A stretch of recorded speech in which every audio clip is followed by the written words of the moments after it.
안녕하세요, 제이제입니다. 오늘은 남자를 꼬시는 의외의 방법에 대해서 말씀드려 볼게요.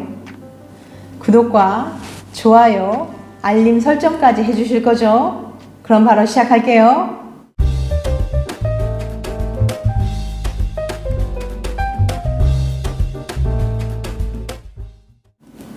남자들이 여자에게 설렘을 느끼는 의외의 순간. 설이는 요즘 같은 과 선배와 썸을 타는 중입니다. 그를 처음 본 순간 이 사람이다 싶었지만 역시 괜찮은 남자를 꼬시긴 쉽지 않죠. 지나치게 젠틀한 건지 부끄러움이 많은 건지 벌써 5번째 만났는데도 뜨뜻미지근한 태도만 보이네요.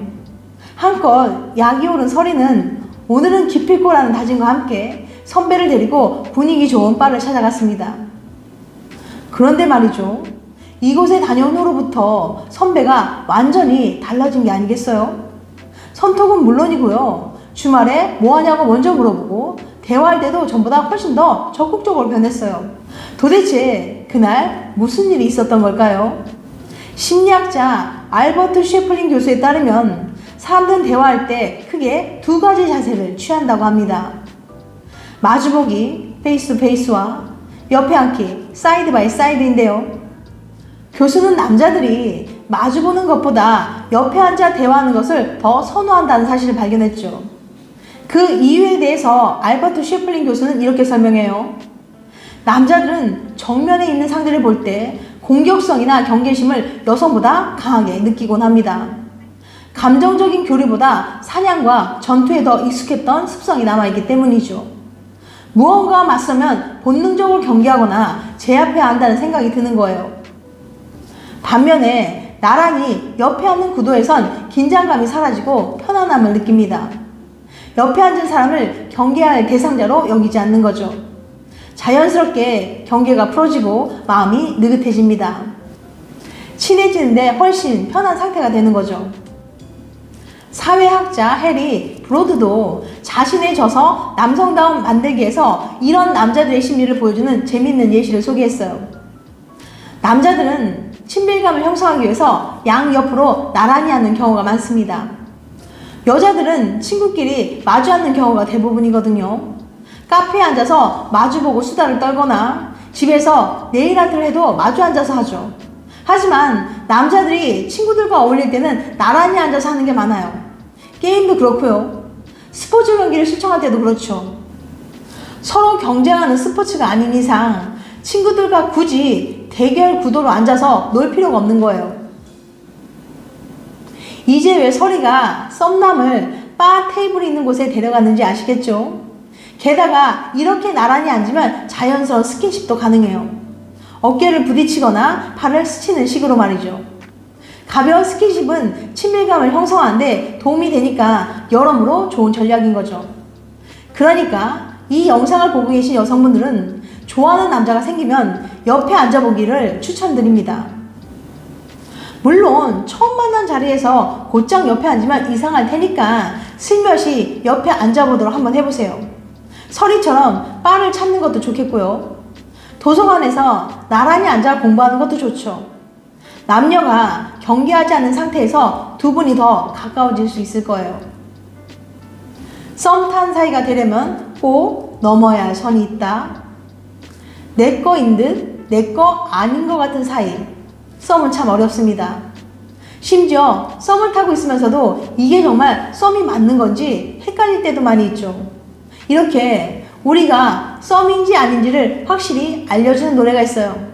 바로 아이유의 입술 사이 50cm입니다.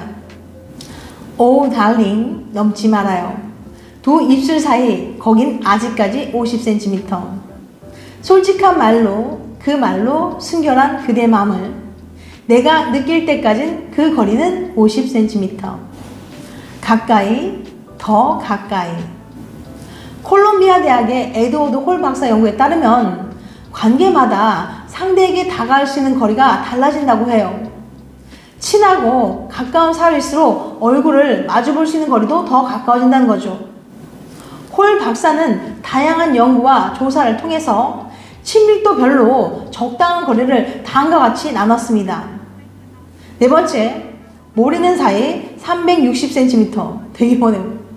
세 번째, 아는 사이일 때는 360cm에서 120m 사이. 두 번째, 친구 사이일 때는 120cm에서 50cm 사이. 그리고 첫 번째, 연인 사이일 때는 50cm에서 그 안으로 들어오는 거죠. 우리가 주목해야 하는 것은 연인 사이의 거리예요. 그야말로 연인이나 친한 친구에게만 허락될 수 있는 공간이죠. 50cm는 팔 하나 정도 길이인데 이게 생각보다 꽤 가깝거든요. 두 사람이 마주봤을 때 숨소리도 느껴지고 샴푸향까지 맡을 수 있죠.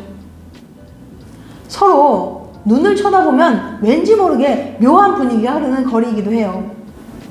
아이유가 노래한 입술 사이 50cm가 실제로 썸인지 아닌지를 알려주는 바로미터인 거죠. 적당한 거리가 필요해. 그렇다면 왜 우리는 이렇게 친밀도에 따라 적당한 거리를 다르게 느끼는 걸까요? 홀 박사는 자신을 보호하는 보호 본능 때문이라고 설명합니다. 혹시 모를 불상사에 대비해서 정말 믿을 만한 사람만 내 몸과 가까운 거리에 두려고 한다는 거죠. 만약 텅 빈 지하철에서 모르는 사람이 바로 내 옆에 딱 붙어 앉았다고 상상해 보세요. 어떤 기분이 드시나요? 왠지 불쾌한 기분이 들지 않아요? 그러나 친한 친구나 연인이라면 오히려 곁에 있는 게 편하고 익숙할 거예요. 믿을 수 있고 가까이 해도 좋은 사람이라는 확신이 있으니까요. 그런 점에서 서로에게 50cm 이내로 가깝게 다가갈 수 있다는 건 상당한 신뢰의 표현이기도 한 셈이에요. 썸의 경계, 입술 사이 50cm. 그러니 평소 두 사람의 거리를 유심히 살펴보셔야 합니다. 길을 함께 걸을 때 어느새 어깨가 부딪힐 정도로 가깝게 걷고 있지 않나요? 카페에서 이야기할 때 무심코 상대방 쪽으로 고개를 내밀지 않나요? 이렇게 두 사람의 입술 사이 50cm에 가까워졌다면 아주 좋은 신호예요. 슬슬 고백 멘트를 준비해야 될지도 모릅니다. 마침 아이유의 노래 입술 사이 50cm의 마지막에 이렇게 고백해요. 그대 윗입술에 빨간 나의 아랫입술이 닿을 때쯤엔 알게 될 거라고요. 우리 사랑은, 이 사랑은 완벽할 거라는 사실을 말이죠. 지금까지 남자를 꼬시는 의외의 방법에 대해서 말씀드렸어요. 다시 한번 요약해드리면 남자는 의외의 순간에 여자에게 설레게 된다고 합니다. 그 순간은 언제일까요? 심리학자 알버트 쉐블린 교수에 따르면 남자들이 마주보는 것보다는 옆에 앉아 대화를 하는 것을 훨씬 더 선호한다고 해요. 남자들은 정면에 있는 상대를 볼 때 공격성이나 경계심을 여성보다 강하게 느끼곤 합니다. 감정적인 교류보다는 사냥과 전투에 더 익숙했던 습성이 남아있기 때문이에요. 옆에 나란히 앉아있는 구도에서는 긴장감이 사라지고 편안함을 느낍니다. 옆에 앉은 사람을 경계할 대상으로 여기지 않기 때문에 자연스럽게 경계가 풀어지고 마음이 느긋해지는 거죠. 친해지는데 훨씬 편한 상태가 되는 거예요. 그래서 남자들은 친밀감을 형성하기 위해서 양옆으로 나란히 앉는 경우가 많습니다. 그러니까 썸을 타는 남자와 더 가까워지고 싶다면, 그 남자를 설레게 만들고 싶다면 옆에 앉아보기를 추천드려요. 더군다나 서로에게 50cm 이내로 가깝게 다가갈 수 있다는 건 상당한 신뢰 표현이거든요. 정리하자면 썸남과 옆에 앉고 50cm 이내로 가깝게 다가갈 수 있다면 연인관계로 발전하기 쉬울 거예요. 다음엔 더 재밌고 유익한 영상을 찾아뵐게요. 끝까지 시청해주셔서 감사합니다. 다음에 또 봬요. 안녕.